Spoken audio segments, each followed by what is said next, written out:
હું ધોરણ 8માં અભ્યાસ કરું છું. મારું નામ ઉચક છે. આજે અમે તમને આપત્તિ વિશે સમજવામાં આવીશું. આજે હું તમને મહામારી વિશે સમજાવીશ. ઘણા વ્યાપક વિસ્તારમાં ઘણા લોકો રોગનો ભોગ બને છે. ત્યારની સ્થિતિને મહામારીની સ્થિતિ કહે છે.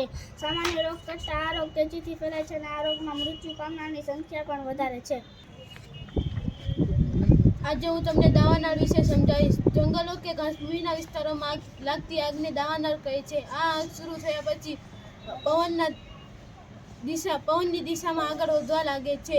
જેમ કે જંગલોના સૂકા ઘાસ પાંદડા પણ તેને વધુ પ્રસાવે છે. સિગારેટ કે બીડી બુજાયા વગર નાખવું નહીં. દાવાનળ જંગલોને નાશ પામે છે. હું તમને વાવાઝોડું વિશે સમજાવીશ. વાતાવરણ અને હવાના દબાણમાં સર્જાતી પરિસ્થિતિને વાવાઝોડું કહે છે. તેમાં ખૂબ જ ઝડપથી પવન વાય છે. વાવાઝોડું આવે ત્યારે જાનમાલની નુકસાની થાય છે. વાવાઝોડુમાં હું તમને ભૂકંપ વિશે સમજાવીશ. સામાન્ય રીતે પૃથ્વીના કંપાને ભૂકંપ કહે છે, પણ ભૂકંપની આગાહી ચોક્કસ નથી. તો જ્યારે પણ ભૂકંપ આવે ત્યારે જાનમાલની ખુવારી વેઠવી પડે.